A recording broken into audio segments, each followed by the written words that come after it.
Menghilangkan rasa malas beribadah. Assalamualaikum warahmatullahi wabarakatuh. Sahabat amalan surgawi, semoga sehat selalu, senantiasa dalam lindungan Allah Subhanahu wa Ta'ala, dan terus berbuat kebaikan di setiap kesempatan.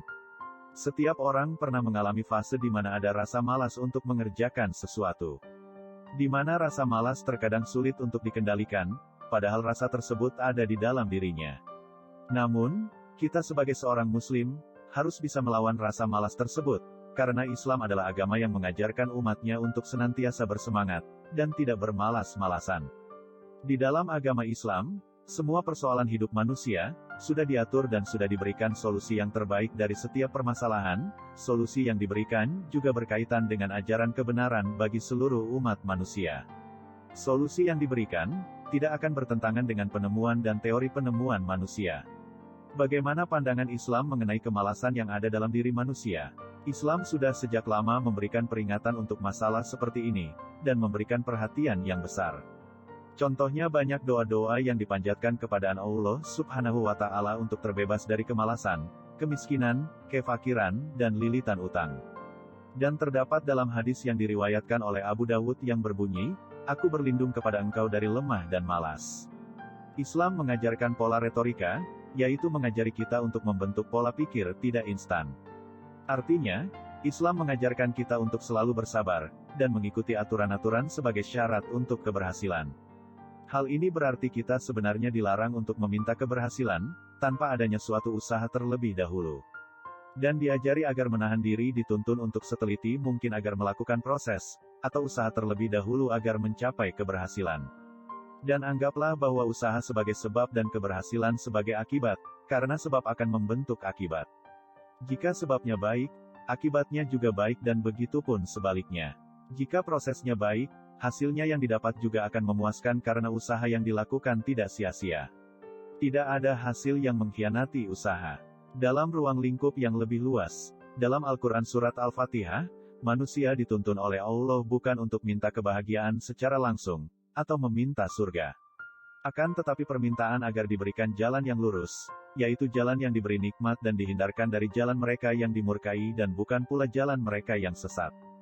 Jalan yang dimaksud dalam hal ini, yaitu proses yang harus dilewati oleh seorang muslim, untuk mengantarkan seseorang ke tujuan tertentu. Dan jalan yang dimaksud, merupakan sebab untuk mendapatkan kebahagiaan. Ajaran Islam tidak hanya secara terang-terangan menunjukkan kebenaran, tetapi mengajak umatnya untuk kritis dan kreatif dalam berpikir, yaitu melalui ungkapan-ungkapan yang ada di dalam firman-Nya.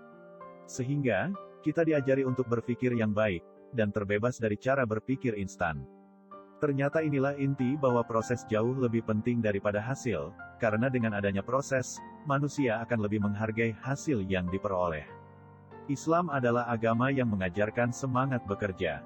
Inilah sebagian bukti, bahwa Islam mengajarkan umat manusia untuk senantiasa bersemangat dan tidak bermalas-malas. Rasulullah Shallallahu Alaihi Wasallam bersabda dalam sebuah hadits yang artinya, Allah Subhanahu wa Ta'ala mencela sikap lemah, tidak bersungguh-sungguh, tetapi kamu harus memiliki sikap cerdas dan cekatan. Namun jika kamu tetap terkalahkan oleh suatu perkara, maka kamu berucap, cukuplah Allah menjadi penolongku, dan Allah sebaik-baik pelindung. Hadis Abu Dawud. Hadis ini dinilai lemah oleh Al-Albani. Hal inilah yang menjadi salah satu bukti, bahwa Islam adalah agama yang menekankan semangat dalam menjalani kehidupan. Nabi Muhammad Rasulullah Shallallahu Alaihi Wasallam, sebagai panutan dan teladan yang baik, diturunkan oleh Allah Subhanahu wa Ta'ala untuk umat manusia. Beliau mencontohkan dalam kehidupannya, salah satunya semangat menjalani hidup. Tidak ada satupun aktivitas Nabi Muhammad Rasulullah Shallallahu Alaihi Wasallam yang bermalas-malasan.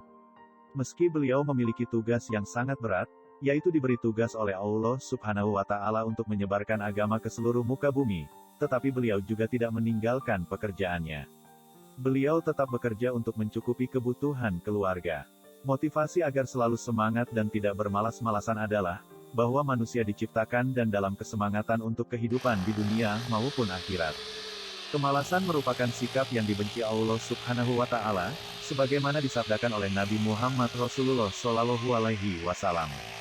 Dari sahabat Abu Hurairah, Rasulullah bersabda, mukmin yang kuat lebih dicintai Allah daripada mukmin yang lemah, dan masing-masing memiliki kebaikan. Bersemangatlah terhadap hal-hal yang bermanfaat bagimu dan mohonlah pertolongan kepada Allah dan jangan merasa malas. Dan apabila engkau ditimpa sesuatu maka katakanlah, Qadarullah wa masya'a fa'al, telah ditakdirkan oleh Allah dan apa yang Dia kehendaki pasti terjadi. Hadis riwayat Muslim. Dan adapun hadis-hadis lain yang membahas tentang kemalasan, dari Mujahid, ia berkata, aku dan Yahya bin Ja'dah pernah menemui salah seorang Ansor yang merupakan sahabat Rasulullah Shallallahu Alaihi Wasallam. Ia berkata para sahabat Rasul membicarakan bekas budak milik Bani Abdul Muthalib. Ia berkata bahwa ia biasa sholat malam tanpa tidur, dan biasa berpuasa setiap hari tanpa ada waktu luang untuk tidak puasa. Nabi Shallallahu Alaihi Wasallam pun bersabda, akan tetapi aku tidur dan aku sholat malam. Aku pun puasa, namun ada waktu bagiku untuk tidak berpuasa. Siapa yang mencontohiku, maka ia termasuk golonganku. Siapa yang benci terhadap ajaranku, maka ia bukan termasuk golonganku. Setiap amal itu ada masa semangat dan ada masa malasnya. Siapa yang rasa malasnya malah menjerumuskan pada bid'ah, maka ia sungguh telah sesat. Namun siapa yang rasa malasnya masih di atas ajaran Rasul, maka dialah yang mendapat petunjuk. Hadis riwayat Ahmad. Dari Abdullah bin Amr, ia berkata bahwa ia telah menikahi wanita dari Quraisy, namun ia tidaklah mendatanginya, menyetubuhinya, karena sibuk puasa dan sholat malam.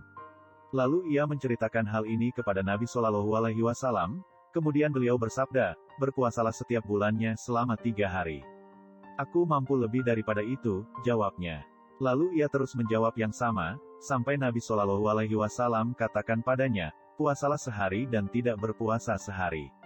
Lalu Nabi Shallallahu Alaihi Wasallam juga berkata padanya, hatamkanlah Al-Quran dalam sebulan sekali. Aku mampu lebih daripada itu, jawabnya. Kalau begitu kata Nabi Shallallahu Alaihi Wasallam, hatamkanlah Al-Quran setiap 15 hari. Aku mampu lebih daripada itu, jawabnya. Kalau begitu kata Nabi Shallallahu Alaihi Wasallam, hatamkanlah Al-Quran setiap 7 hari. Lalu ia terus menjawab yang sama, sampai Nabi Shallallahu Alaihi Wasallam bersabda, hatamkanlah setiap 3 hari. Nabi Shallallahu Alaihi Wasallam pun bersabda, ingatlah setiap amalan itu ada masa semangatnya. Siapa yang semangatnya dalam koridor ajaranku, maka ia sungguh beruntung. Namun siapa yang sampai futur malas hingga keluar dari ajaranku, maka dialah yang binasa. Hadis riwayat Ahmad. Dari hadis di atas menunjukkan bahwa, setiap orang akan semangat dalam mencapai sesuatu. Dan di antara sebab malas dalam ibadah, adalah karena terlalu berlebihan dalam suatu amalan yang dikerjakan, sehingga akan memunculkan rasa bosan kemudian menjadi kemalasan. Sikap yang baik adalah, di antaranya atau di tengah-tengah dalam menjalankan suatu amalan atau belajar, tidak boleh malas atau meremehkan suatu hal dan tidak boleh juga berlebihan akan suatu hal. Wallahu a'lam bishawab. Mari sahabat, berusaha kuat untuk menghilangkan rasa malas beribadah, semampu yang kita bisa. Perlahan, kurangi sebab-sebab yang membuat kita malas. Semoga bermanfaat. Wassalamualaikum warahmatullahi wabarakatuh.